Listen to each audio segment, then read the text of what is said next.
data pelajaran apa yang saya ampu.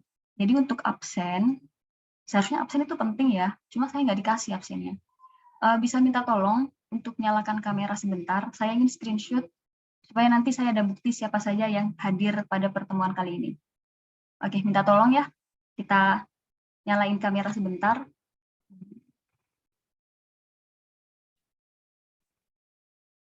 Buat absen sebentar, nanti setelah kita pelajaran, masuk ke pelajaran boleh ditutup kameranya. Yang di lab minta tolong bisa dinyalain nggak ya kameranya?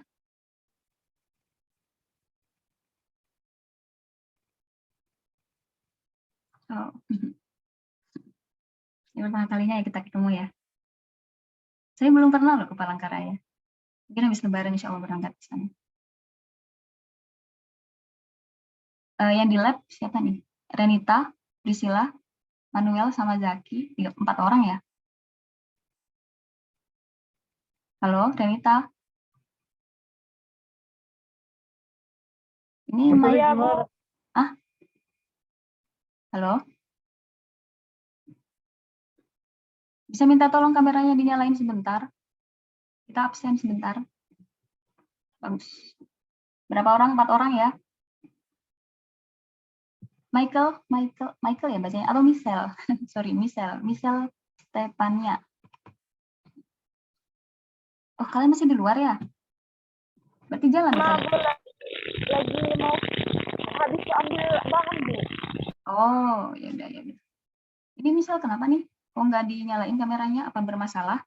Kalau bermasalah bisa chat saya. Ini siapa nih yang masih connecting audio? Nanda Setiani, kenapa? Kayaknya sinyalnya nih bermasalah. Udah, sementara ini aja ya. Minta tolong tahan sebentar, saya mau screenshot. Ya, 1, 2, 3. Sip, thank you. Bisa kalian tutup kameranya, biar nggak berat. Biar kalian nggak ngabis-ngabisin kuota juga.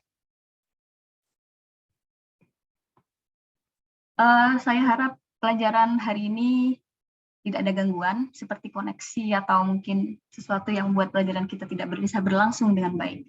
Jadi, yuk sebelum kita mulai pelajarannya, mari kita berdoa dulu berdasarkan kepercayaan masing-masing. Berdoa mulai.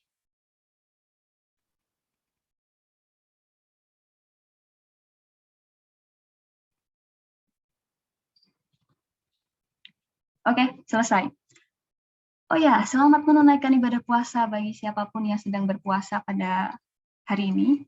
Semoga puasa kita lengkap dan diterima ya. Saya izin share screen ya.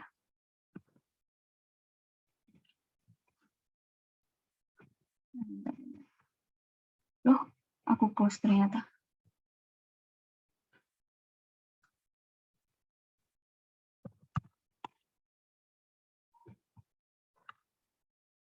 Internet saya nggak bermasalah ya. Oke, berdasarkan RPS yang diberikan kepada saya, jadi saya di sini akan mengampu 2 bab. 2 babnya adalah metabolisme lemak dan nanti ada sintesis asam nukleotida. Ini bisa kita jelaskan ya, punya saya. Kalau kurang jelas nanti kalian bisa chat saya lewat inbox. Oke, kita akan belajar tentang metabolisme lemak. Jadi gini teman-teman.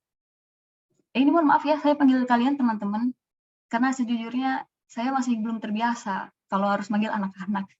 Kalian lagi pula, kalau kalian sudah mahasiswa itu artinya kalian sudah layak dipanggil seseorang, bukan anak-anak lagi. Oke, kita mulai ya. Metabolisme lemak. Saya ingat, dulu ketika saya SD ya kalau nggak salah, ya SD. Ketika saya SD, ada sebuah pola pikir yang ditanamkan ke dalam anak-anak SD tentang makanan. Kalian pasti ingat juga tentang yang namanya 4 sehat, 5 sempurna. Mungkin kalau kalian yang nggak ingat dengan 4 sehat, 5 sempurna, barangkali kalian pas SD masih belum begitu mengerti tentang penjelasan guru kalian. Jadi dulu kita dicangangkan yang namanya 4 sehat 5 sempurna.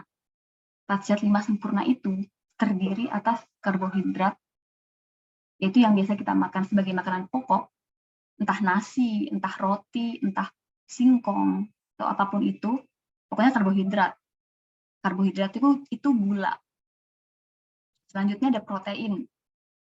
Protein itu kita dapatkan dari daging, telur, atau juga dari ikan. Selanjutnya, 4 sehat 5 sempurna yang ketiga adalah mineral dan vitamin. Kita dapatkan dari tumbuh-tumbuhan, misalnya buah-buahan atau sayur. Sudah 4 ya, karbohidrat, protein, vitamin, mineral. Nasi, lauk, sayur, buah. Yang terakhir ada susu. Nah, makin ke sini, makin saya belajar banyak hal. Saya ngerasa kalau 4 sehat 5 sempurna itu ada yang kurang. Bukan, saya bukan ngomong 4 sehat 5 sempurna itu salah. Saya cuma ngomong ada yang kurang. Nah, kalau kalian sadar, 4 sehat 5 sempurna itu lupa masukin air mineral. Ya, gimana pun tubuh kita ini terdiri lebih banyak berasal dari air. Jadi banyak airnya tubuh kita nih.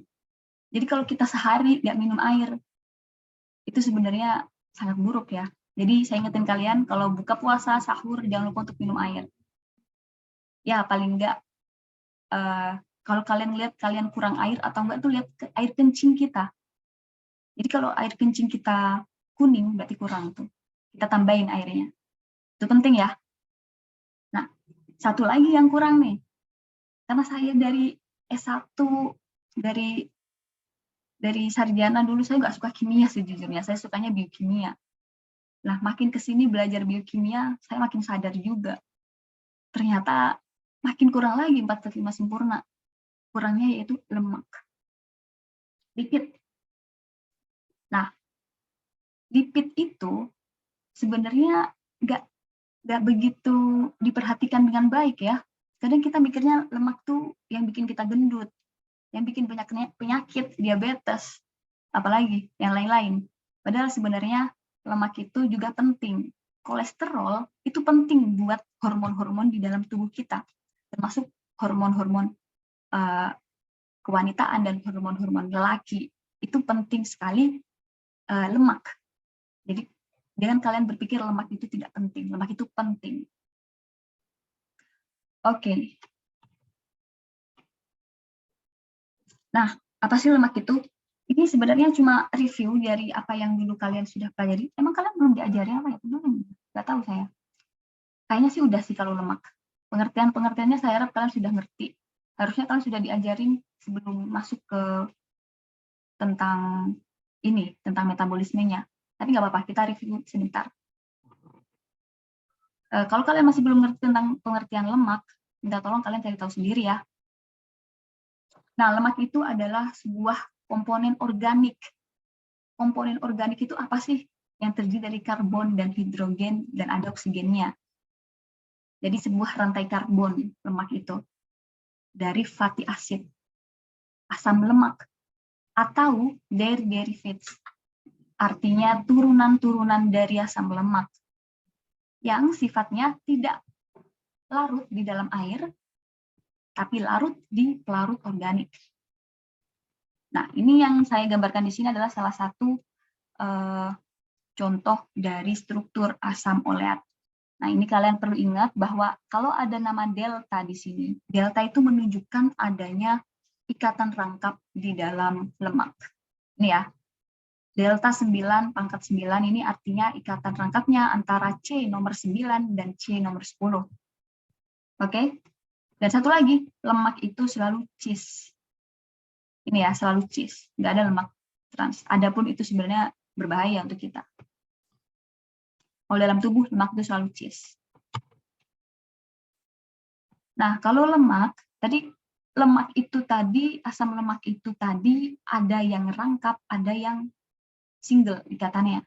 Yang single disebut asam lemak jenuh. Jenuh, ingat ya, yang nggak ada rangkapnya adalah asam lemak jenuh. Tapi kalau ada yang rangkapnya, entah itu 1, 2, atau 3, mungkin di sini rangkap, di sini juga rangkap, itu adalah lemak tak jenuh. Nah, ini adalah molekul yang sangat penting kita akan ulik dalam bab metabolisme lemak. Jadi, ketika saya bilang lemak atau lipid, itu sebenarnya mengarah ke turunan asam lemak yang berupa trigliserida. Trigliserida itu biasanya juga disebut triasilgliserol. Jadi entah nanti saya sebut triasilgliserol, saya sebut trigliserida, itu saya merujuk ke hal yang sama, yaitu gabungan dari gliserol. Ini gliserol ya. Gliserol itu mempunyai 3 karbon, 1, 2, dan 3. Dan masing-masing karbonnya mengikat gugus hidroksil. Ingat ya, gliserol itu 3 karbon dengan masing-masing gugus hidroksil. Hidroksil itu gugus OH. Dan masing-masing gliserol itu akan berikatan dengan asam lemak melalui ikatan fosfodiester. Jadi kalau gliserol membentuk trigliserida, itu nanti masing-masing karbon ini, OH-nya ini, gugus hidroksilnya ini akan diganti dengan asam lemak melalui ikatan ester. Nah ini ya salah satu contoh triasilgliserol atau trigliserida yang tadi kita bicarakan. Ini dia ada 3 karbon, masing-masing karbonnya itu mengikat 1 buah asam lemak. Yang ini asam lemak jenuh, yang ini tidak jenuh, yang ini jenuh juga. Jadi namanya 1 stearoyl, 2 linoleil, 3 palmitolgliserol. Saya nggak akan bahas lebih jauh tentang itu. Jadi nanti kita akan bahas tentang bagaimana sih sebenarnya triasilgliserol ini bisa dikonvert menjadi energi. Nah, di mana sih lipid itu disimpan? Sebenarnya lipid itu atau lemak itu disimpan di jaringan yang namanya adiposa, jaringan adiposa. Nah, di dalam jaringan adiposa itu, ini kalau kalian bisa lihat di gambar sini, ini ada bulat-bulat ini merupakan sel adiposit. Nah, di dalam sini, lemak itu dipak sebagai droplet. Artinya, lemak itu bentuknya tuh terpak di dalam droplet yang bulat-bulat seperti air gitu. Kalau kalian bisa lihat air, kalau droplet air yang mirip itu, cuma ini isinya lemak, bukan air. Matiin kamera. Oke, kita lanjut ya. Kebanyakan. Oke. Nah, ini adalah subbab yang akan kita bahas pada beberapa pertemuan ke depan sampai akhir bulan April. Kita akan bahas tentang mobilisasi lipid, beta oksidasi asam lemak, sintesis asam lemak, sintesis lipid, keton badis, dan kolesterol. Kita akan bahas pelan-pelan. Oke, yang pertama kita akan masuk ke mobilisasi lemak. Bagaimana sih kita itu sebagai seorang vertebrata atau makhluk vertebrata itu bisa mendapatkan lemak? Kita beda ya kayak tumbuhan ya. Tumbuhan itu dia bisa makan sendiri. Dengan manusia, hewan, kita nggak bisa makan sendiri, nggak bisa bikin makan. Jadi kita harus makan dari hewan atau dari tumbuhan. Kita nggak bisa fotosintesis. Nah, ini dia Ini tuh adalah gambaran. Sebenarnya lemak itu setelah kita makan lemak, andailah di sini kita makan yang namanya gorengan, entah itu kita makan bala-bala, kita makan tahu isi atau apapun, kita makan lemak yang banyak, maka lemak itu nggak akan langsung diserap ke dalam tubuh kita. Nah, lemak itu akan mampir dulu ke usus halus. Nah, di usus halus, lemak itu akan diemulsifikasi. Diemulsifikasi ini karena dia nggak larut air. Diemulsifikasi ini oleh sebuah garam yang namanya bile salts. Ini bile salts. Nah, bukan cuma lemak yang diemulsifikasi, tapi pokoknya apapun yang kita makan tapi nggak larut dalam air, pokoknya diemulsifikasi. Nah, kemudian setelah diemulsifikasi sehingga dia bisa ikut jalan di usus halus, datanglah yang namanya lipase. Ini kalian catat ya, lipase itu adalah enzim yang tugasnya itu mendegradasi lemak.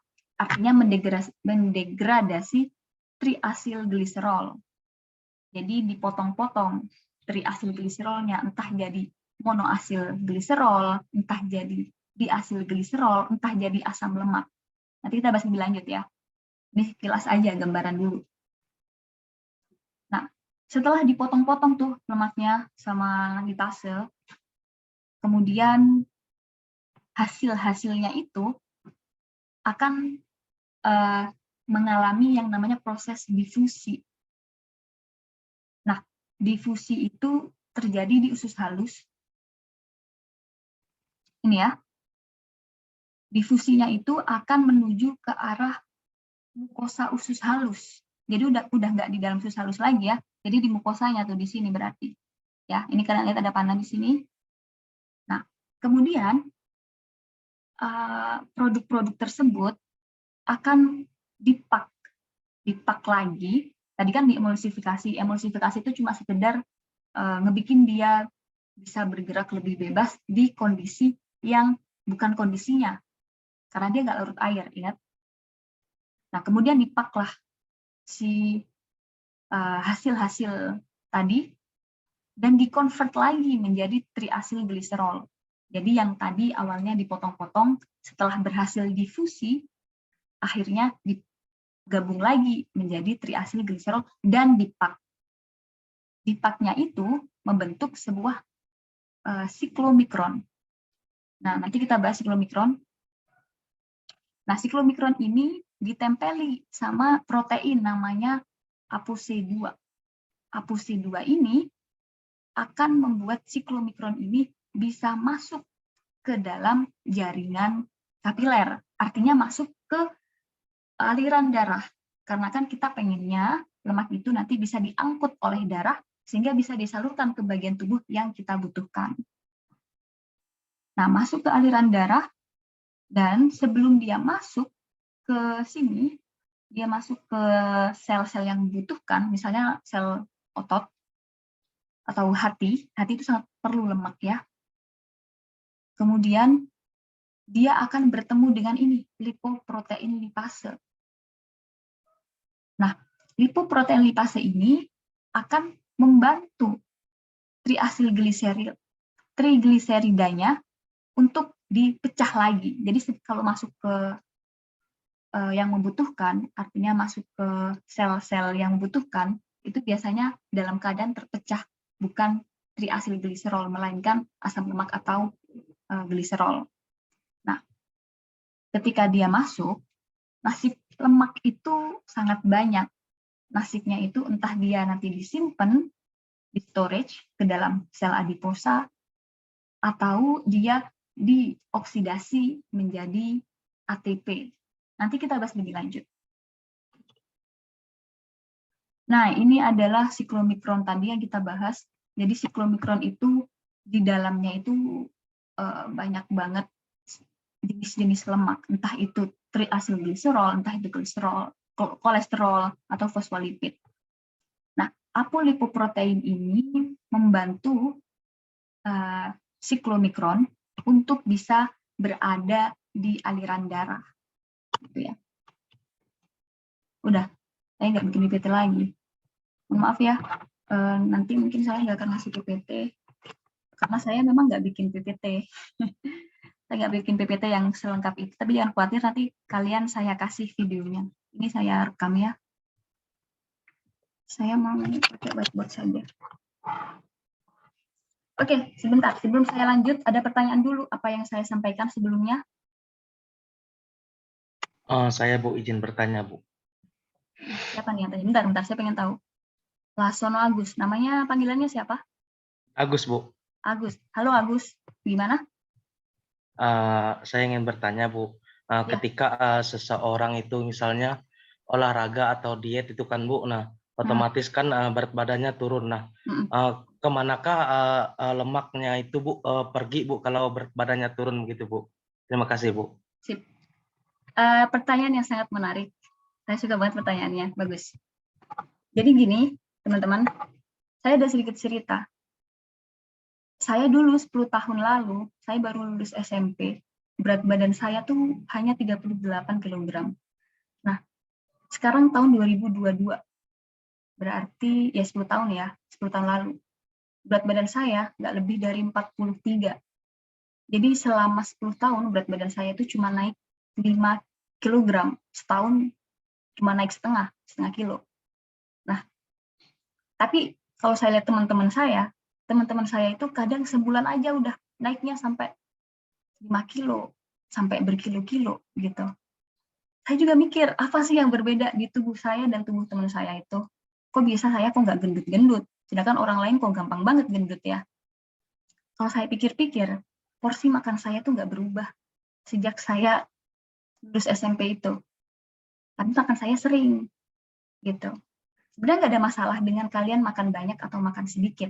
Yang jadi masalah adalah kalian pakai atau enggak. Itu yang jadi masalah. Sebenarnya pakai makanan itu enggak cuma dari kita olahraga. Makanan atau lemak yang ada dalam tubuh kita itu bisa di-convert menjadi sebuah molekul yang namanya badan keton. Itu sangat berfungsi untuk makanan otak. Jadi yang dikasih makan sebenarnya nggak cuma otot di dalam tubuh kita, tapi juga otak. Jadi, kalau kalian pengen kurus, kalian harus mikir. Entah kalian mikirin hidup, entah kalian mikirin apa, terserah. Nah, balik lagi ke pertanyaan Agus tadi. Kemanakah lemak kita? Nah, ini akan kita bahas ya. Kita bahas sekarang. Yang lain kalau ada pertanyaan nanti silakan langsung unmute aja. Nanti saya jawab. Oke, kita mau bahas pertanyaan dari Agus dulu. Sebelum saya bahas ya, saya pengen review sedikit tentang apa yang sudah terjadi.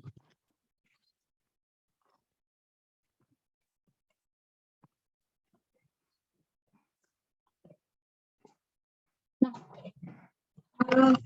saya ingin kalian recall atau mengingat kembali apa yang sudah kalian pelajari mengenai beberapa metabolisme yang sudah kalian pelajari sebelum ini. Kita bahas dulu yang namanya glukosa.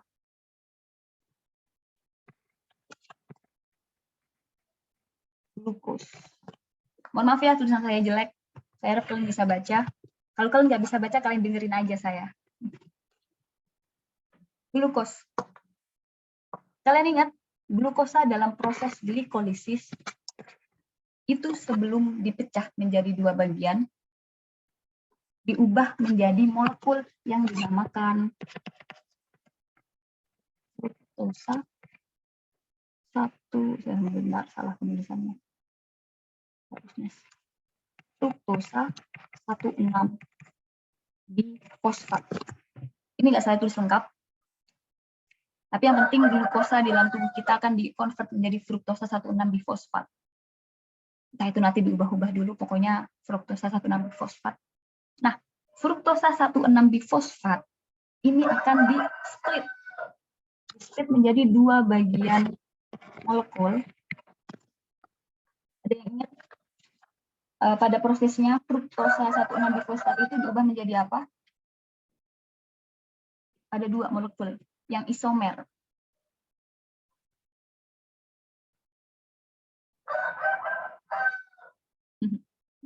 Ya udahlah, kalian gitu aja. Yaitu molekul yang disebut dengan dihidrogen aseton fosfat dan isomernya berupa aldehid. Kalau aldehid berarti apa? Gliseraldehid 3. Gliseraldehid ada A-nya ya, aldehid. Gliseraldehid 3 fosfat. Jadi fruktosa 6 fosfat dipecah menjadi 2, yaitu dihidrogenaseton fosfat, dan gliseraldehid 3 fosfat. Nah, artinya dihidrogenaseton fosfat itu akan diubah menjadi isomernya, yaitu gliseraldehid 3 fosfat. Nanti gliseraldehid 3 fosfat ini prosesnya panjang ya, kalian pasti udah ngerti sendiri. Pokoknya hasil akhirnya dari glikolisis adalah berupa 2 molekul asam pirufat.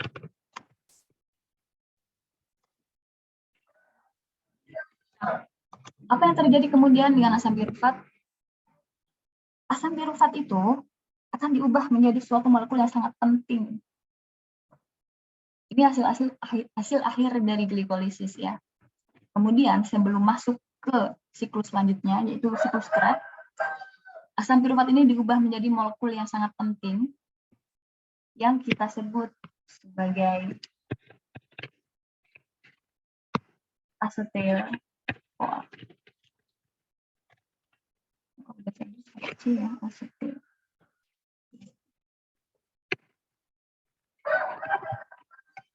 Campur-campur ya, mohon maaf. Pakai bahasa Indonesia ya, bahasa Inggris ya.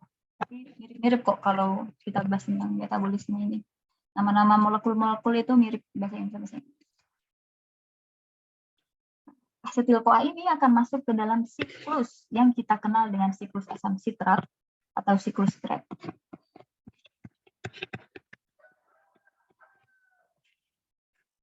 Nah, kemudian kalian harus ingat juga, siklus Krebs itu menghasilkan hasilnya ada dua molekul. Yang penting juga disebut sebagai NADH dan temannya satu lagi, yaitu FADH2. Nah, kemudian NADH dan FADH ini akan masuk ke proses lagi yang namanya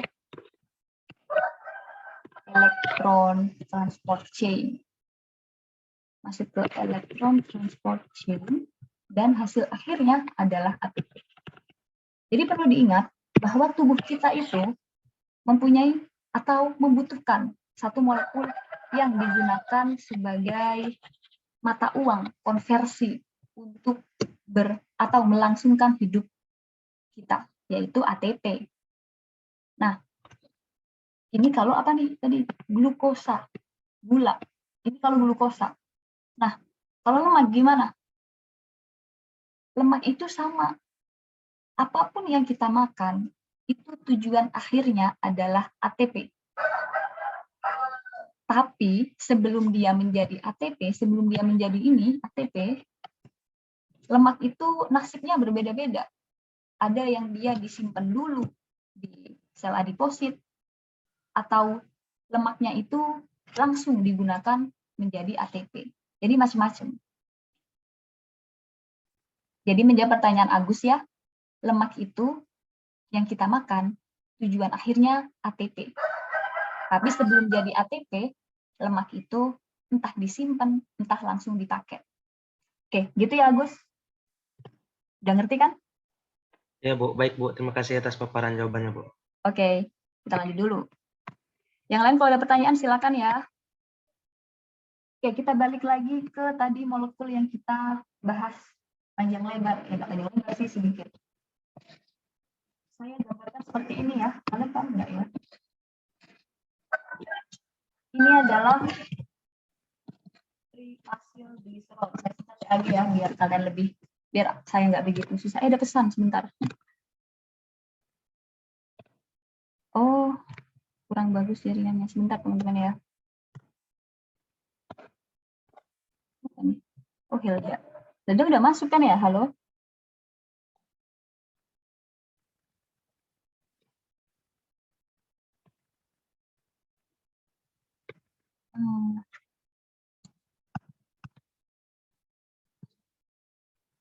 Kalau ada masalah, jaringan bilang aja ya. Nggak apa-apa kok.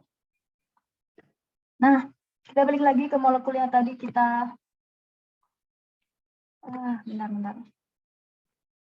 Kita balik lagi ke molekul yang tadi kita bahas, yaitu triasylglycerol atau trigliserida, di mana kepalanya ini saya gambarkan sebagai gliserol. Jadi gliserol.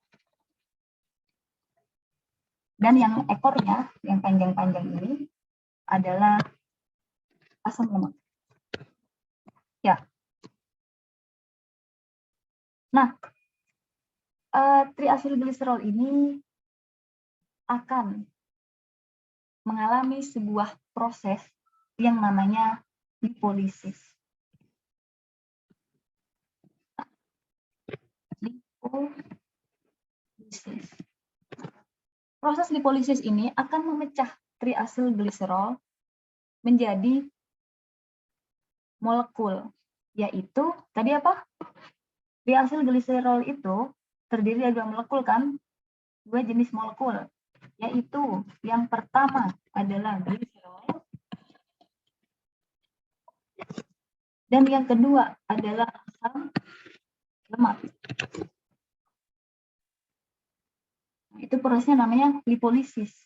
Hasilnya ada 2, yaitu gliserol dan asam lemak. Kalau kita tadi ingat di PPT yang tadi saya sampaikan ya, gliserol itu mempunyai 3 karbon, 3 C. Nah, sekarang kita balik lagi nih ke sini, ke siklus gula, metabolisme gula. Molekul mana yang punya 3 karbon?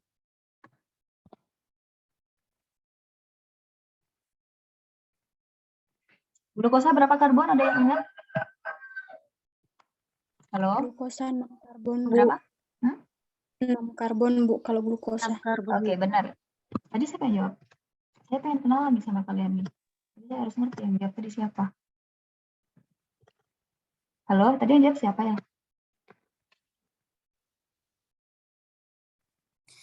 Izin, Bu. Iya. Tadi jawabnya barengan saya dengan Tiara, Bu. Oh, Arta sama Tiara ya tadi ya? Oke. Iya, Bu.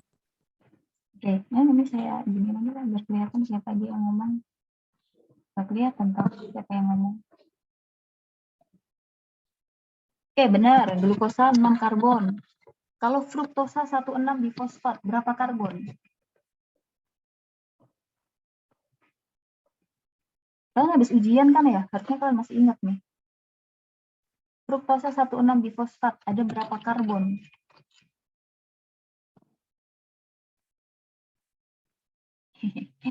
Ya sudahlah. Ada 6 karbon ya, masih tetap 6 karbon. Nah, dari situ fruktosa 16 difosfat di-split menjadi 2 bagian. Berarti 6 dibagi 2. Ada 3. Benar. 3, Bu. Benar. Berarti di sini 3 karbon ya. Di sini juga 3 karbon. Nah, ketemu nih. Nah, gliserol itu bisa diubah. Ada beberapa tahapannya sih memang. Tapi gliserol itu bisa masuk ke siklus glikolisis. Kalau gliserol itu diubah menjadi dihidrogen aseton. Salah. Dihidroksi, maaf bukan hidrogen, dihidroksi aseton fosfat.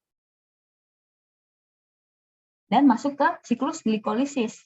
Sehingga hasil akhirnya adalah ATP. Bagaimana dengan asam lemak? Asam lemak dalam tubuh kita itu kebanyakan 16 karbon. Nah, ini yang menariknya di asam lemak ya. Jadi, kita sebagai manusia, kita mempunyai sel hewan. Sel kita ini lebih mirip dengan hewan daripada tumbuhan. Ya kan? Nah, kita sebagai manusia yang punya sel hewan, kita tidak bisa memproduksi asam lemak yang mempunyai banyak ikatan rangkap. Kita sebenarnya bisa memproduksi asam lemak yang ikatan rangkapnya mungkin cuma 1. Tapi kalau harus memproduksi ikatan rangkapnya 2 atau 3, itu kita tidak bisa. Nah, itulah pentingnya makan, teman-teman. Jadi, saya ingetin ya sama kalian, entah kalian ada di perantauan, jauh dari orang tua, atau kalian Gimana pun keadaan kalian, sesusah apapun, please jangan lupa makan ya. Lagi mikir apapun, lagi stres ditinggal pacar atau orang tua lagi nggak bisa mendukung, jangan lupa makan. Oke? Kita sebagai manusia nggak bisa memproduksi asam lemak dengan banyak ikatan rangkap. Nah, kalau kalian ingat, ada beberapa iklannya itu, kita Blue Band kalau nggak salah ya, dia itu bilang mengklaim bahwa produknya itu punya omega 3 dan omega 6. Nah, omega 3 dan omega 6 ini sangat penting untuk tubuh kita. Namun sayangnya kita tidak bisa memproduksinya sendiri, makanya kita harus makan. Ini merupakan salah satu beberapa contoh dari asam lemak esensial. Ya. Jadi kita bisa kok produksi asam lemak, cuma yang rangkapnya banyak kita nggak bisa. Jadi jangan lupa makan. Oke, sekarang asam lemak. Apa yang terjadi dengan asam lemak sehingga intinya gimana sih dia biar bisa dia di-convert menjadi ATP? Nah, asam lemak itu akan mengalami proses oksidasi menjadi dua karbon. Jadi setiap oksidasi dipotong jadi dua, kemudian didegradasi menjadi dua karbon. Nah, kita balik lagi ke siklus gula yang sudah kita pelajari. Mana molekul yang punya dua karbon?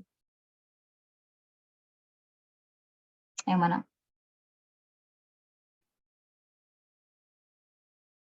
Oke, udah langsung aja lah ya, biar waktunya nggak habis. Asetil-CoA. Jadi asam lemak itu bisa dikonvert atau bisa dioksidasi menjadi asetil-CoA. Lalu apa yang terjadi dengan asetil-CoA? Asetil-CoA masuk ke siklus Krebs menghasilkan NADH dan FADH2, masuk ke elektron transport chain dan menghasilkan ATP. Lagi-lagi ATP yang dihasilkan oleh lemak. Nah, proses-proses ini yang tadi asam lemak diubah menjadi asetil-CoA itu disebut dengan apa tuh kayak gini? Beta oksidasi. Apa kayak ini? Beta oksidasi. Nah, asal kalian tahu ya, tubuh kita itu sangat canggih. Yang nggak ngerti lagi mau deskripsiinnya kayak gimana.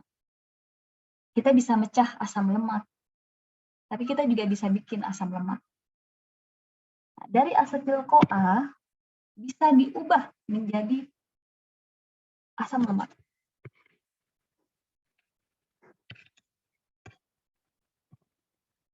Nah, proses ini disebut dengan asam lemak sintesis. Jadi sintesis asam lemak. Jadi ini biar kalian tahu ya, asetil-CoA itu adalah bahan untuk membuat asam lemak. Jadi kalian jangan berpikir kalau kalian cuma makan nasi bikin kalian kurus. Enggak. Justru kalau kalian makan nasinya banyak, itu malah bikin gendut. Karena dari glukosa nasi kan karbohidrat kan? Karbohidrat itu glukosa, polimer dari glukosa. Jadi glukosa ini sebenarnya juga bisa membuat tubuh kita naik berat badannya. Karena dari glukosa ini juga bisa asetil-CoA ini lanjut ke asam lemak. Oke? Nah, balik lagi ke gliserol. Dihidrogen aseton fosfat itu juga bisa loh diubah balik menjadi gliserol. Namanya gliserol sintesis.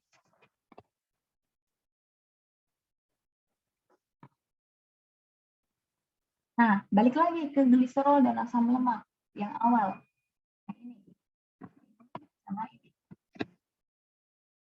Mereka berdua juga bisa melakukan fusi sehingga mereka ini bisa untuk membentuk gliserol, membentuk triasil gliserol lagi.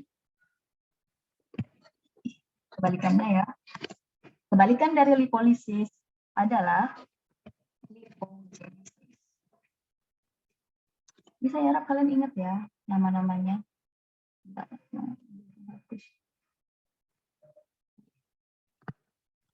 Oke. Kita balik lagi ke ini, asetil-CoA. Asetil-CoA ini sangat penting ya. Nanti kita banyak ketemu sama asetil-CoA. Banyak banget nanti kita ketemu sama asetil-CoA. Asetil-CoA ini juga bisa di-convert menjadi molekul. Yang tadi saya bilang, kita tuh walaupun makan banyak, kita tetap bisa untuk tetap menjaga berat badan loh sebenarnya.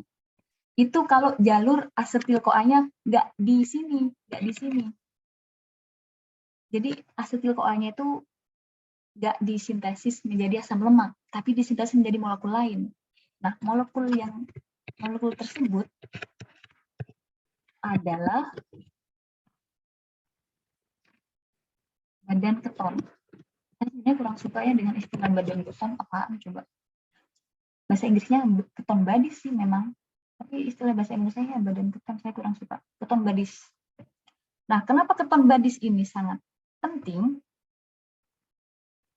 Keton badis ini adalah sebuah molekul yang kita gunakan sebagai makanan dari otak dan otot. Jadi, misal kalau hewan apa sukanya, misal hewan sapi sukanya makan rumput. Nah, otak itu sebenarnya lebih suka makan keton badis daripada makan lemak. Jadi jalurnya, kalau kita pengen tetap kurus tapi makan banyak, harusnya jalur kita itu ke arah keton badis, bukan ke arah sintesis asam lemak. Nah, prosesnya disebut dengan ketogenesis. Keton badis sebaliknya, dia juga bisa dikonvert lagi menjadi molekul yang kita sebut sebagai asetil-CoA, disebut dengan ketolisis. Udah gitu aja? Enggak dong. Asetil-CoA ini serbaguna. Selain keton badis, asam lemak, asetil-CoA juga bisa dikonvert menjadi molekul penting lain yang biasa digunakan untuk prekursor, artinya bahan baku dari hormon-hormon penting di dalam tubuh kita. Molekul apakah itu? Dia adalah kolesterol. Ganti warna guys. Kolesterol. Jadi jangan berpikir ya kalau kolesterol itu kesannya jelek. Nanti kita akan bahas yang namanya very low density of lipid dan very high density of lipid. Itu nanti yang menyebabkan banyak kerusakan di dalam tubuh kita. Nanti kita bahas di pertemuan-pertemuan selanjutnya. Nah, prosesnya apa namanya? Ya gampang sih, intinya kalau dia ngebikin namanya ya bla bla bla sintesis atau bla bla bla genesis. Oke. Ini adalah overall apa yang akan kita pelajari beberapa pertemuan ke depan. Jadi yang akan kita pelajari nanti adalah glycerol sintesis, sebut saja, lipogenesis, lipolysis, beta oxidation, fatty acid sintesis, ketogenesis, ketolysis, kolesterol sintesis. Ini nanti yang akan kita pelajari pada pertemuan-pertemuan berikutnya. Ini kalau ada waktu ya, mungkin kalau nggak ada waktu, ini saya skip, saya bahas sedikit saja kolesterol ini. Soalnya pertemuannya nggak banyak sih. Oke, ada pertanyaan sebelum saya lanjutkan. Halo? Mungkin ada yang jelas, ada yang kurang jelas tulis sama saya ini. Ini Bu bacanya apaan? Bisa saya kasih tahu. Halo, ada pertanyaan? Ini pada bobo apa ya? Udah ada, Bu. Ada, Bu. Kalau ada pertanyaan silakan.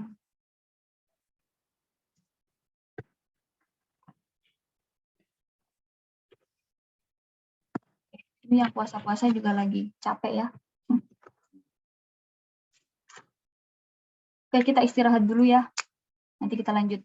Kita istirahat berapa ya? 3 menit lah ya. Lihat sebentar. Tolong kalian telaah ini. Ini saya nggak akan saya tutup deh. Kalian telaah. Kalau ada pertanyaan silakan. 10 lebih 4 ya. Nanti kita lanjut lagi. Saya lihat sebentar. Baik, Bu.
Oke, kita balik lagi. Sudah 10 lebih 4.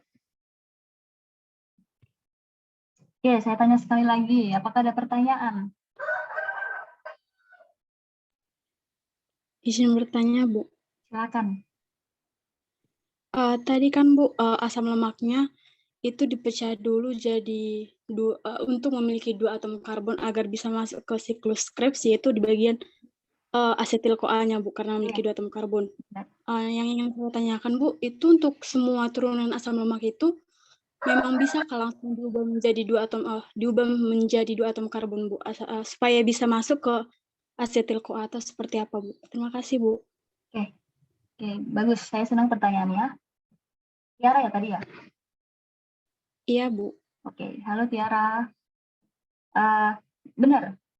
Jadi, segala jenis asam lemak di dalam tubuh kita itu bisa dipecah menjadi asetil-CoA.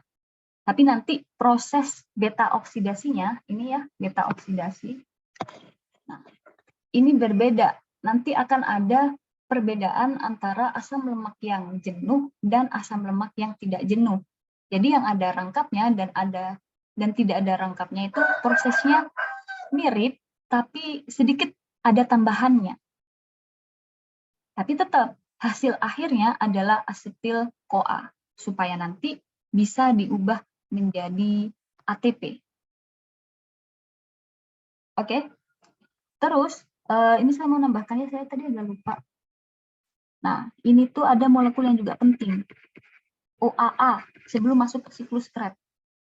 Oksaloasetat. Ini juga kalian harus ingat-ingat, asetil-CoA dan oksaloasetat nanti akan banyak kita bahas.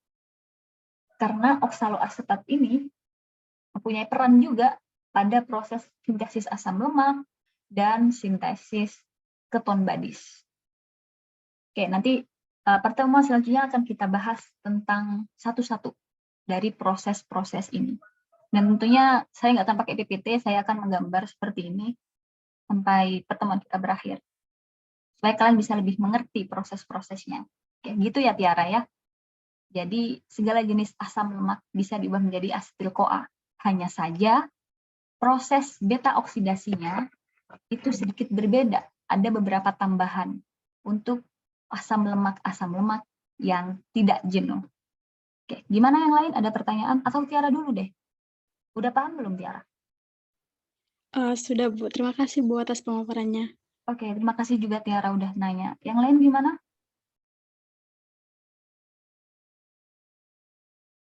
Oke, kalau kalian tidak ada yang bertanya, saya lanjutkan. Ini karena waktunya tinggal 50, sekitar kurang dari 50 menit, saya akan bahas sedikit bagian ini ya. Bagian ini akan saya bahas. Saya akan bahas bagian ini. Bagaimana gliserol itu dipecah menjadi ya. Ini tanggal berapa sekarang?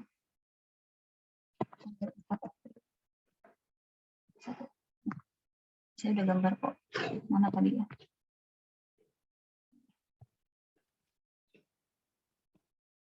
Oke, kita bahas tentang pemecahan triasil gliserol menjadi gliserol dan asam lemak. Pertanyaannya, ketika apa sih? Ketika tubuh kita bagaimana? Triasil gliserol yang sudah di-store atau di-pack di dalam adiposit itu bisa untuk digunakan menjadi gliserol dan asam lemak. Oke, begini teman-teman.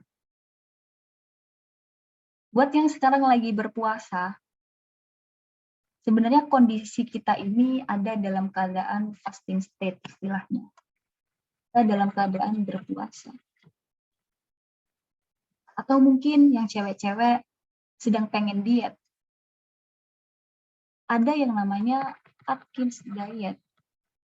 Ini tuh sejenis diet untuk mengurangi konsumsi karbohidrat ke dalam tubuh kita. Sehingga apa yang terjadi ketika kita mempunyai fase berpuasa, kita sedang berpuasa, apa terjadi dengan tubuh kita ketika sedang kita diet atau sedang puasa? Otomatis hal-hal ini akan menyebabkan tubuh kita mengalami low level glucose. Artinya, level glukosa di dalam tubuh kita rendah. Level gula darah kita rendah di dalam darah. Jadi, kita tidak punya cukup energi untuk membentuk ATP dari pasokan glukosa yang masuk ke dalam tubuh. Nah, kalau glukosanya nggak ada glukosa, ini low level glucose ya. Kalau glukosanya nggak ada, apa yang terjadi? Yang dipakai adalah cadangan triasil gliserol di dalam tubuh kita. Nah, tadi udah saya jelasin kan di awal, triasil gliserol itu tempatnya ada di jaringan adiposa, tepatnya ada pada sel adiposit. Nah, ini yang saya gambar di sini, yang sebelah kiri ini adalah adiposit, dan udah kasih keterangan. Yang kanan adalah sel otot, myocyte. Dan yang di tengah ini, yang saya warnai merah, ini merah ya. Saya warnai merah di sini, kok hitam sih? Yang saya warnai merah di sini, di tengah-tengah, kayak jembatan ini adalah sel darah. Karena transport apapun itu menggunakan darah dalam tubuh kita.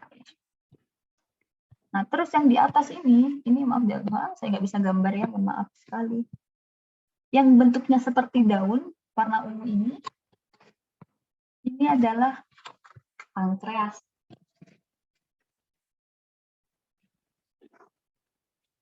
Nah, di dalam pankreas ini ada, saya kurang tahu persis tempatnya, yang jelas pankreas ini mempunyai dua jenis sel yang berbeda. Yaitu dia punya yang namanya sel alfa dan sel beta. Sel alfa itu digunakan untuk memproduksi sebuah hormon yang digunakan untuk memberikan sinyal ketika tubuh kita mengalami level gula darah yang rendah. Sedangkan sel beta itu merilis hormon ketika tubuh kita mempunyai sel gula darah, mempunyai kadar gula darah yang tinggi. Nah, alfa akan menghasilkan hormon yang disebut dengan glukagon. Sedangkan beta menghasilkan hormon insulin. Ingat baik-baik, nanti kita akan banyak ketemu dengan dua hormon ini, glukagon dan insulin. Glukagon digunakan ketika level gula darah kita rendah. Nah, glukagon, gula darahnya rendah. Sedangkan insulin ketika glukosa kita, kadar gula darah di dalam tubuh kita tinggi. Balik lagi ke tadi, kita sekarang lagi puasa. Nah, ke sini, kita sekarang lagi puasa. Nah, kalau gitu apa terjadi pada tubuh kita? Hormon apakah yang dirilis ketika kita sedang puasa seperti sekarang? Hormon itu adalah benar glukagon.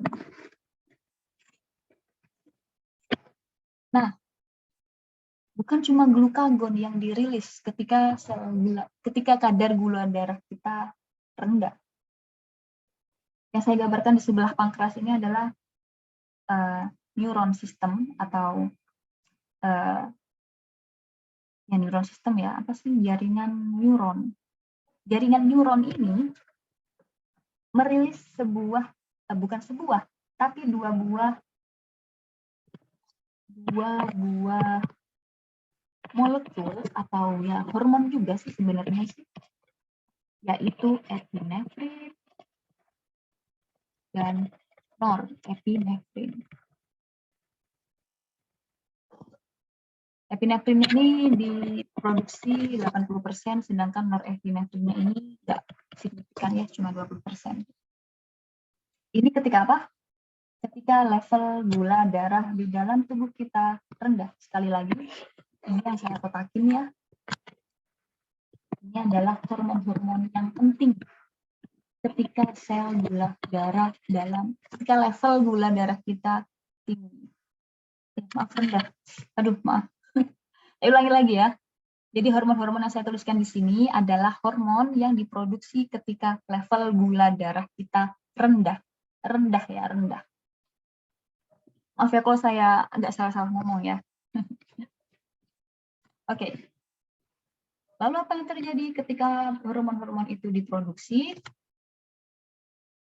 Hormon-hormon tersebut akan menuju ke sebuah reseptor di dalam sel adiposit yang saya gambarkan biru dan bentuknya agak aneh, agak kayak apa sih ini? Ini adalah reseptor. Jadi yang biru ini adalah reseptor. Nah, hormon-hormon tersebut hinggap ke reseptor tersebut. Hormon apa saja? Glukagon, epinefrin, dan norepinefrin. Hormon-hormon itu hinggap di reseptor, kemudian mengaktifkan yang namanya protein G.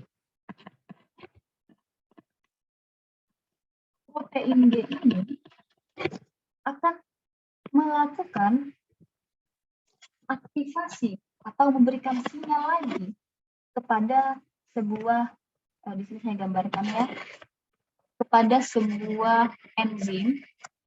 Itu enzimnya itu ada di bagian membran. Jadi memang dia berdekatan dengan reseptor. Nah, protein G ini akan mengaktifkan enzim yang saya warnai ungu ini. Enzim ini adalah adenylyl cyclase. Atau saya singkat CA saja ya. Adenylyl cyclase ini dia melakukan suatu hal yang sangat penting. Dia dapat mengubah ATP menjadi siklik AMP. Siklik AMP ini merupakan suatu molekul yang sangat diperlukan ketika memberikan sinyal agar lemak-lemak di dalam tubuh kita itu bisa segera dipotong-potong atau didegradasi. Nah, siklik AMP ini kemudian akan menghasilkan sebuah enzim yang disebut dengan protein kinase A. Protein kinase A. Nah, maaf saya bisa gambar bagus. Biar nggak kotak-kotak terus gitu loh. Bentar. Gitu. Nah, ini memproduksi protein kinase A. Nah, protein kinase A ini merupakan protein yang fungsinya untuk menambahkan gugus fosfat ke dalam suatu molekul. Nah, gugus fosfat itu biasanya digunakan di dalam sel untuk melakukan aktivasi. Ingat, aktivasi. Pokoknya segala sesuatu yang ada fosfatnya itu biasanya siap untuk digunakan atau siap kerja gitu. Nah, protein kinase A itu tugasnya seperti itu. Jadi dia mengaktifkan teman-temannya yang lain. Molekul-molekul yang lain diaktifkan agar bisa bekerja. Jadi protein kinase A bilanglah ke temannya, woi kerja woi, sekarang giliran lo. Nah, siapakah temannya itu? Protein kinase A akan melakukan fosforilasi atau penambahan gugus fosfat pada molekul yang namanya perilipin. Jadi molekul yang warnanya ungu di sini, ini adalah perilipin. Nah, perilipin itu apa sih?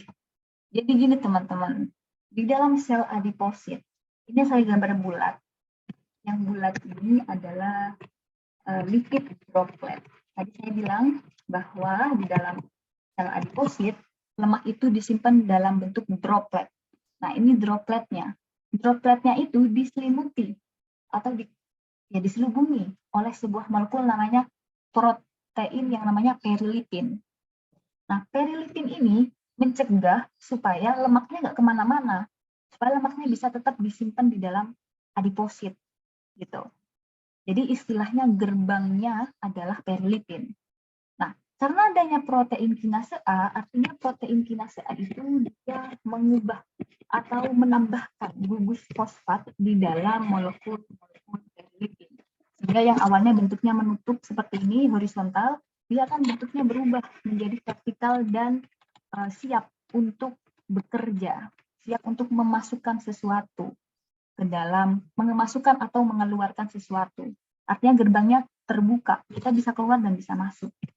Nah, perilipinnya mempunyai gugus fosfat pada akhirnya. Seperti ini. Nah, yang menarik dari perilipin itu mempunyai teman. Jadi dalam kesehariannya ketika dia nggak ada tugas, perilipin itu ditemenin sama protein yang namanya CGI 58. CGI itu apa ya panjangannya ya? Sel, nggak tahu lah saya. CGI 58 pokoknya. CGI 58 ini ketika perilipin ditempelin sama fosfat, dia nggak mau lagi nempel sama perilipin. Akhirnya CGI ini juga pergi. Dia pergi untuk nempel ke orang yang ada di dekat dia. Nah, orang yang ada di dekat dia itu, nempel di sini ya, saya gambarkan seperti gunting, itu adalah namanya adiposa triasil ATGL. Adiposa triasil lipase. Adiposa benar ATGL. Adiposa triasil lipase. Nah, ketika adiposa triasil lipase, panjang banget namanya ya. Ketika ATGL ditempeli dengan CGI 58, nah, di dalam droplet ini kan jelas kan, kita punya banyak banget stok triasilgliserol. Nah, ini TAG, triasilgliserol. Kan droplet lemak nih, droplet lemak otomatis di dalamnya lemak kan. adiposa triasil gliserol lipase ATGL ini dia suka banget motong-motong TAG ini. Jadi fungsinya dia karena dia lipase, dia suka untuk memotong ikatan ester antara gliserol dan asam lemak. Oke, sehingga apa yang dihasilkan? Tentu saja dia akan menghasilkan dua molekul. Yang pertama adalah apa? Ada yang tahu? Ada dua kan ekornya? Karena apa? Karena dipotong satu. Dan satunya berupa asam lemak. Ini saya kasih nama asam lemak nomor 1. Gitu. Nah, sekarang molekul ini namanya apaan nih? Ingat, ketika dia mengikat 3 asam lemak namanya triasil. Kalau dia mengikat 2 asam lemak namanya diasil. Jadi namanya diasil gliserol. Oke. Setelah dia berubah menjadi diasil gliserol, ada molekul lain yang sudah menantinya. Sudah dipantengin dia. Lihat nih, ada gunting di sini. Kelihatan kan? Gunting di sini ternyata dia seiring dengan protein kinase A mengfosforilasi perilipin, ternyata molekul di sini tuh juga ikut terfosforilasi. Gitu. Nah, kalau dia terfosforilasi, artinya dia sudah siap untuk melakukan kerja. Nah, kebetulan dia siap melakukan kerja dan sudah tersedia diasil gliserol. Maka otomatis dia akan mengincar. Dia akan mengincar diasil gliserol di sini. Nah, sehingga apa yang terjadi? Ya, yang terjadi sama ya kayak yang tadi ya. Jadi akan membentuk dua hasil. Yaitu yang pertama adalah gliserol yang mengikat satu dan apa? Satu asam lemak nomor 2. Pertanyaannya, namanya siapa? Siapa coba dia yang berani-berani nungguin diasil gliserol dan kemudian motong asam lemaknya? Namanya adalah, panjang juga namanya teman-teman. Jadi tolong diingat ya, singkatannya lah paling enggak. Namanya adalah hormon sensitif lipase, hormon sensitif lipase. Yang tadi namanya adiposa triasil gliserol lipase, yang ini hormon sensitif lipase. Nah, udah tuh, udah terbentuk ini namanya apa? Yang tadi diasil gliserol sama triasil. Itu kalau 2 sama 3. Kalau 1 namanya monoasil gliserol. Kemudian ada satu enzim lainnya tersisa. Enzim ini sangat menanti-nantikan adanya monoasil. Karena namanya sendiri adalah monoasil gliserol lipase. Jadi kalau yang teman-temannya tadi, kayak adiposa triasil gliserol dan hormon sensitif lipase, itu mereka sama-sama diaktifkan oleh suatu molekul. Yang HSL diaktifkan oleh fosfat, yang ATGL diaktifkan oleh CI, sedangkan MGL atau monoasil gliserol lipase itu tidak perlu melakukan aktivasi karena otomatis kalau dia ketemu sama monoasil gliserol, otomatis bakal disikat sama dia. Kemudian hasilnya apa? Sudah jelas ya.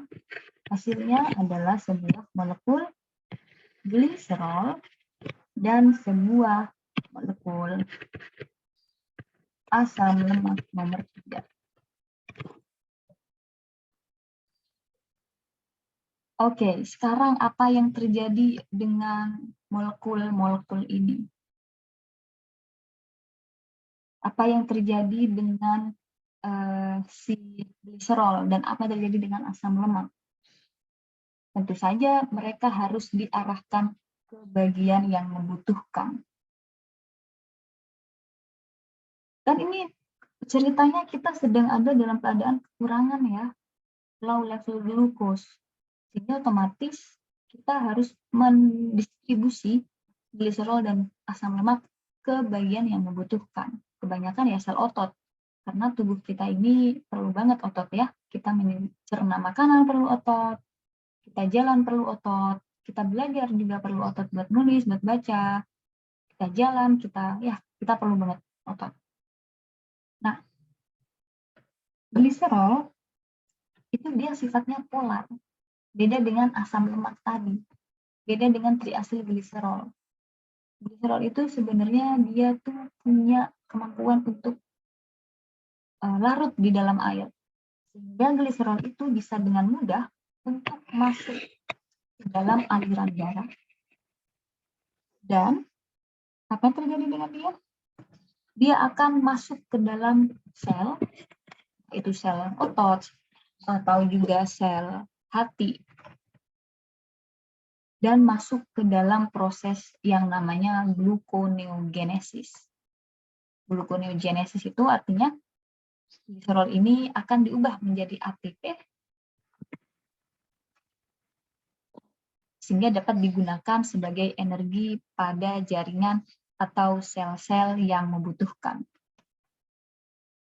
Oke, bagaimana dengan asam lemak? Yang jadi permasalahan, asam lemak itu nggak larut dalam air. Terus gimana dia bisa ikut aliran darah? Itu pertanyaannya. Nah, jawabannya ada sebuah molekul yang sangat penting di dalam aliran darah atau di dalam plasma darah kita. Itu adalah albumin. Serum albumin. Ini ya, saya gambar. Kayak apa sih gambarnya? Nah, albumin inilah yang akan mengangkut. Dia akan mengangkut siapa? Mengangkut asam lemak dong. Karena asam lemak nggak bisa berenang istilahnya.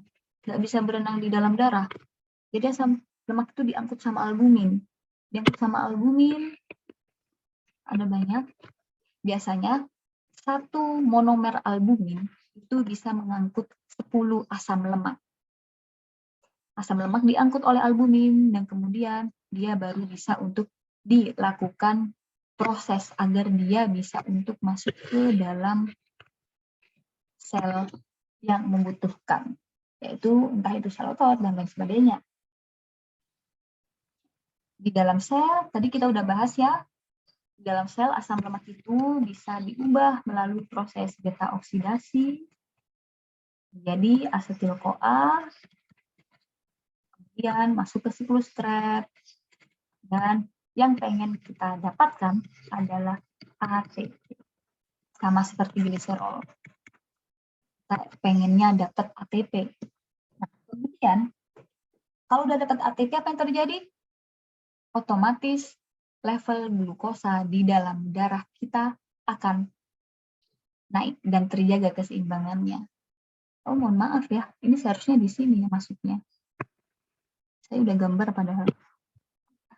Ini ada protein khusus ya yang bisa mentransfer si asam lemak. Nanti kita bahas lagi, tapi nggak sekarang. Tapi yang jelas ada protein khusus, baru dia bisa masuk ke sel. Dia agak ribet nih fatty acid. Asam lemaknya agak ribet, karena dia nggak bisa berenang. Susah mau ke mana-mana. Karena tubuh kita kan air. Oke, sampai di sini. Kalau ada pertanyaan, silakan.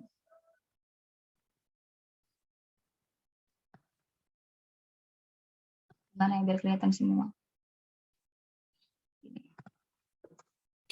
Izin tanya, Bu.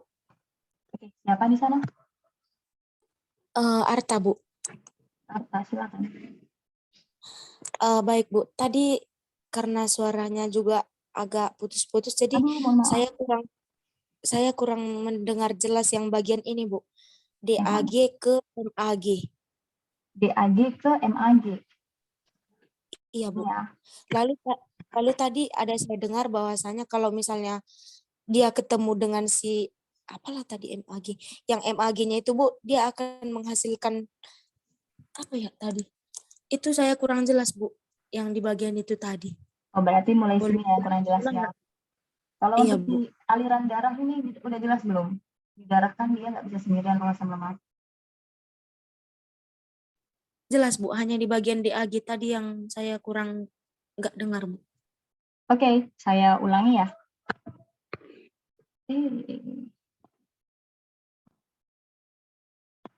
Oke, kalau diulangi aku pakai apa ya?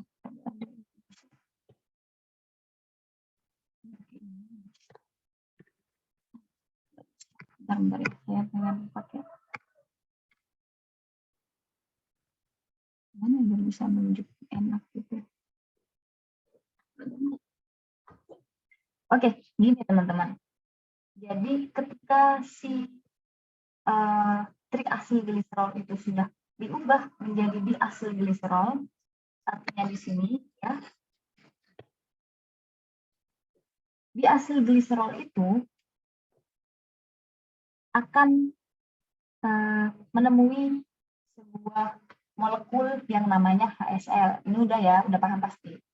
Semoga udah paham ya, HSL, hormon sensitif lipase.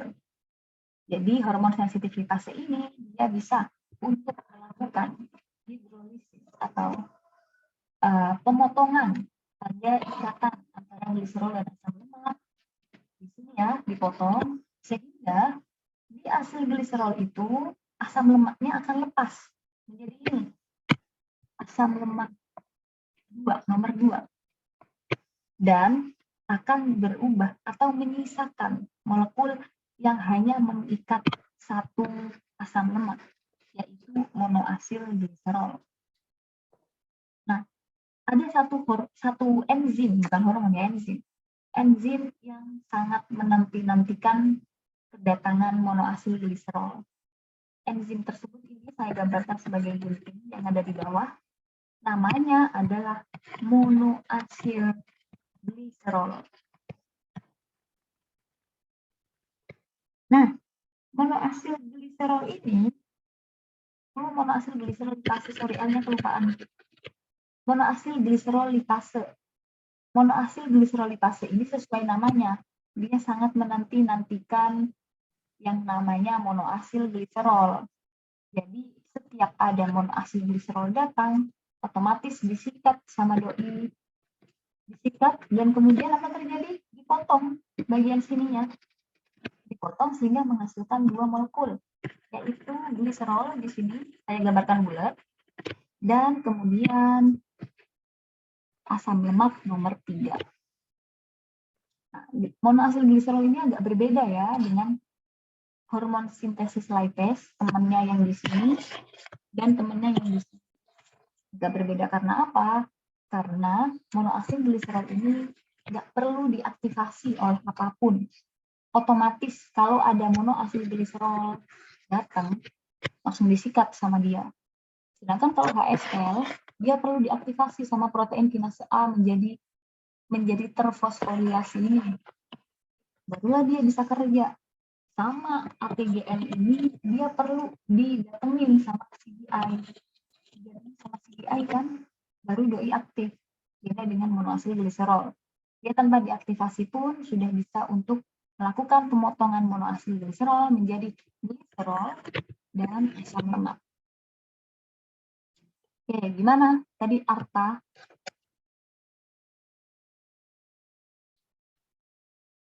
Halo Arta. Iya Bu. Ada yang kurang jelas masih?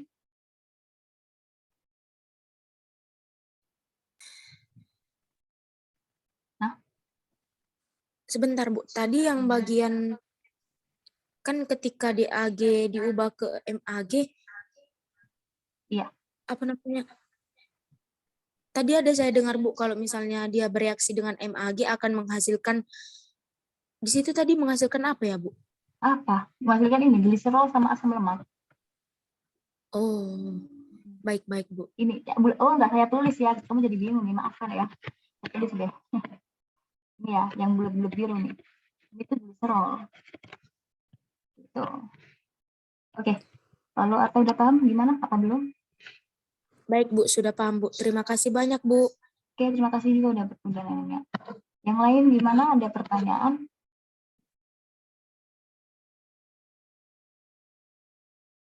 Halo, yang lain? Ada yang kurang jelas? Ini tulisan saya jelek ya. Saya bisa tanya nih bacanya apa? Halo, ya, Reliana. Ya. Tadi setelah dihasilkan si gliserol di HSL ini, gliserolnya kemudian masuk ke proses gluconeogenesis ya Bu? Gluconeogenesis. Ya. Oh ya, gluconeogenesis. Nah, itu tadi pengubahan si gliserol menjadi ATP ya Bu? Iya. Intinya gluconeogenesis itu molekul non gula yang diubah menjadi ATP, entah itu gliserol atau yang lainnya. Gitu. Gluconeogenesis. Oh ya Bu. Kemudian ini bisa terjadi kan Bu tadi semua yang dijelaskan ketika kadar gula kita rendah. Benar. Nah, kita tahu kadar gula kita rendah itu dari mana Bu? Oke, kita gimana bisa tahu kadar gula lagi rendah? Ya, otomatis ketika kita sedang lapar.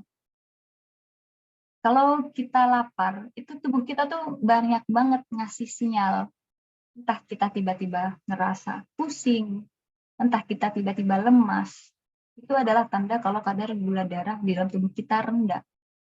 Nah, otomatis kita ngapain? Kalau kadar gula darahnya rendah, kita makan. Kalau lapar kita ngapain? Kita makan. Kalau kita lemas kita ngapain? Kita istirahat. Kita tidur. Tidur itu pun sebenarnya juga bisa men-trigger proses-proses ini. Gitu. Jadi karena dalam keadaan tidur, kita nggak kemasukan apa-apa. Otomatis sel-sel kita tidur itu juga butuh ATP, otomatis kita akan breakdown triacylglycerol menjadi gliserol dan asam lemak supaya bisa di-convert lebih jauh menjadi ATP. Gitu. Gimana? Baik, baik Bu, terima kasih Bu. Kemudian ada satu pertanyaan lagi Bu. Iya, silakan. Tadi kan Ibu ada menyebutkan bahwa kalau kita mengkonsumsi karbohidrat terlalu banyak itu membuat gendut gitu ya Bu. Terus banyak orang berasumsi kalau diet yang baik itu nggak mengkonsumsi karbohidrat sama sekali, nggak makan nasi sama sekali. Apakah itu diet yang baik atau gimana ya Bu? Oke, ya, terima kasih pertanyaannya. Jadi gini teman-teman, saya nggak bilang ya kalau karbohidrat itu nggak penting. Penting, tapi memang ketika kita mengkonsumsi banyak karbohidrat, otomatis karbohidrat di dalam tubuh kita itu nggak akan kita gunakan semuanya. Apalagi kalau kita lagi nggak ngapa-ngapain. Kita makan terus, kita tiduran tapi nggak ngapa-ngapain. Sehingga otomatis dalam tubuh kita tuh nggak butuh ATP. Nah, ketika tubuh kita nggak butuh ATP atau butuh ATP-nya sedikit, apa terjadi dengan glukosa? Glukosa itu akan disimpan di dalam bentuk droplet lipid ini, lipid droplet lemak. Karena tadi jalurnya kita udah pelajarin kan, bentar saya tunjukkan tadi ya, yang tadi kita bahas.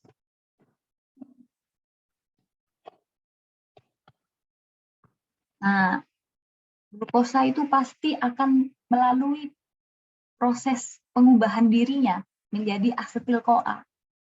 Asetil-CoA inilah nasibnya banyak. Dia bisa membentuk lemak, bisa membentuk keton badis, bisa membentuk kolesterol. Tapi masing-masing nasibnya itu, nasib asetil-CoA, itu tergantung tubuh kita, tergantung kita sendiri. Kalau kita pakai tubuh kita untuk mikir, otomatis asetil-CoA nggak akan diarahkan ke sini. Nggak akan diarahkan ke asam lemak, tapi diarahkan ke keton badis. Karena otak lebih suka makan keton daripada makan asam lemak. Jadi bisa nambah berat badan nggak? Nggak juga kan? Jadi kalau kalian ingin tetap makan nasi banyak, silakan. Tapi kalian harus imbangi dengan entah itu aktivitas fisik, otot pun juga suka keton badis. Dengan aktivitas fisik atau dengan berpikir. Makanya banyak orang stres itu makin kurus. Karena ya itu, orang stres itu kadang asetil CoA-nya itu lebih banyak dikonvert menjadi keton badis daripada asam lemak. Nah, lanjut lagi ke pertanyaan tadi yang tentang apa tadi? Yang kita sebaiknya makan nasi banyak atau nggak makan nasi? Oh, nggak makan nasi. Oke, sebenarnya saya nggak menyarankan ya kalian untuk nggak makan nasi. Tetap aja kita sebagai manusia yang punya sel hewan, nggak bisa fotosintesis, nggak bisa memproduksi gula sendiri, kita tetap butuh makan. Ya tadi, kita harus kontrol makan kita. Boleh makan, tapi jangan banyak-banyak kalau pengen berat badan kita ideal. Karena prosesnya, kalau banyak otomatis numpuk. Kalau sedikit, ya jangan sedikit-sedikit banget ya, nanti kita makin bahaya nanti. Bisa pingsan nanti kita. Ya kalau mau makan banyak ya silahkan diimbangi dengan berpikir. Misal kalian, wih besok aku ujian, aku harus makan banyak nih biar makanan otaknya tuh banyak juga gitu. Jadi saya nggak menyarankan kalian untuk diet karbo yang terlalu ketat sehingga nanti kalian kekurangan asupan. Karena kita sendiri tuh bisa loh sebenarnya mengontrol tubuh kita. Silahkan makan banyak, silahkan. Cuma ya gitu, gunakan. Jangan dibiarin. Karena kalau dibiarin, jalurnya nanti akan ke lemak.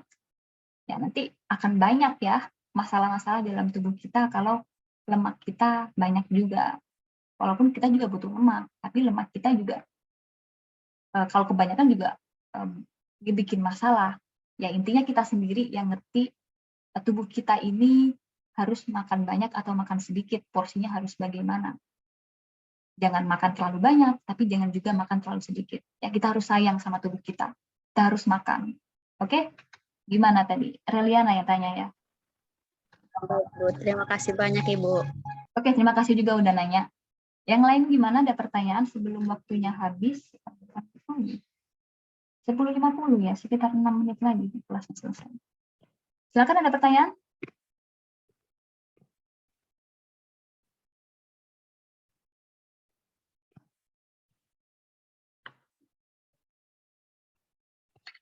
Oke, saya mau review lagi ya. Yang ini deh yang saya review. Masih ada waktu sedikit. Oke, jadi ketika kita dalam keadaan gula darah rendah, akan dirilis namanya hormon namanya glukagon, epinefrin, dan norepinefrin dari pankreas dan neuron sistem.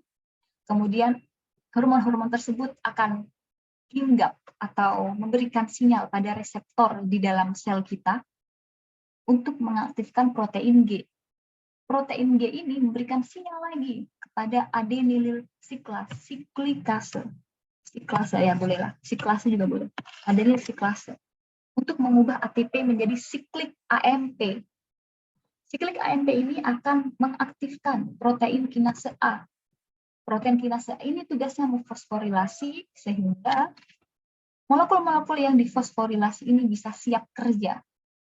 Nah, dalam kasus ini, di dalam sel adiposit, droplet lemak itu di-coat atau diselubungi oleh perilipin. Perilipin ini ketika difosforilasi akan membuka sehingga memudahkan proses transport. Nah, perilipin ini punya teman namanya CGI58. CGI ini kalau perilipin terfosforilasi dia udah nggak mau lagi sama perilipin. Otomatis CGI ini akan lari ke molekul yang dekat dengan dia. Dan dia ketemu dengan adiposa triasil gliserol lipase. Dan mengaktifkannya untuk siap kerja. Di dalam sel adiposit, ATGL itu akan memotong satu asam lemak pada triasil gliserol sehingga menghasilkan diasil gliserol. Oke? Di sini ya. memotong di sini dan kemudian menghasilkan diasil. Diasil gliserol ini selain itu juga dia menghasilkan asam lemak nomor 1. Kemudian diasil gliserol akan dipotong oleh hormon sensitif lipase yang sudah diaktifkan oleh protein kinase. Jadi protein kinase nggak cuma mengaktifkan perilipin, tapi juga mengaktifkan hormon sintesis lipase. Nah, hormon sintesis lipase itu dia suka banget sama diasil gliserol, sehingga otomatis dia akan memotong asam lemak nomor 2 dan menghasilkan monoasil gliserol dan asam lemak nomor 2. Ada enzim yang sudah menantikan monoasil gliserol, namanya monoasil gliserol lipase. Tanpa diberi sinyal, kalau dia udah ketemu sama monoasil gliserol, udah langsung dia sikat. Langsung dipotong monoasil gliserol menjadi atau menghasilkan dua molekul, yaitu gliserol dan asam lemak. Gliserol otomatis sudah bisa transport atau sudah bisa untuk melakukan migrasinya atau perjalanannya menuju proses gluconeogenesis melalui aliran darah. Karena gliserol bisa berenang, dia bisa larut di dalam air. Berbeda dengan fatty acid, asam lemak. Asam lemak itu tipenya adalah molekul yang tidak terlarut dalam air, artinya dia tidak bisa berenang. Maka di dalam sel darah, ini letaknya ada di plasma darah, albumin sudah siap menunggu asam lemak untuk diangkut, di mana setiap satu monomer albumin itu mengangkut sekitar 10 asam lemak. Diangkutlah asam lemak oleh albumin, masuk ke gerbang sel, sehingga bisa masuk dan melalui proses beta oksidasi menghasilkan ATP. Jadi tujuan akhirnya degradasi triasil gliserol itu adalah untuk menghasilkan ATP. Oke, saya tanya sekali lagi, apakah ada pertanyaan sebelum saya akhiri? Karena udah mau selesai ya jamnya. Kalau tidak ada, saya anggap kalian sudah paham. Semoga kalian bisa paham ya. Ini pengalaman mengajar pertama saya. Saya mohon maaf kalau saya ada salah ngomong atau mungkin kalian kurang berkenan dengan omongan saya. Senang sekali saya bisa bertemu kalian. Tolong dibaca ya, saya tidak akan memberikan PPT, mungkin nanti saya akan ngasih video ini aja. Ini saya rekam kok, jangan khawatir.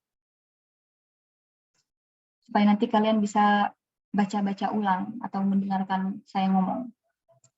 Oke, gimana? Nggak ada pertanyaan nih? Waktunya udah habis kok sebenarnya. Tapi kalau kalian masih ada pertanyaan, silahkan. Cukup. Oke, cukup ya. Terima kasih atas perhatiannya. Mohon maaf jika ada salah. Saya senang sekali bisa ketemu kalian hari ini.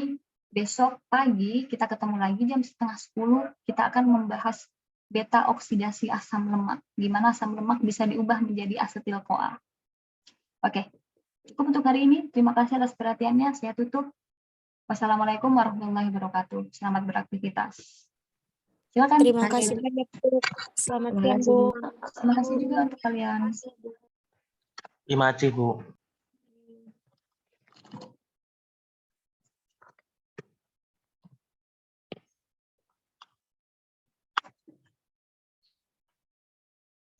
Oke, silakan nanti mungkin saya akan kirim rekamannya ke Bas ya.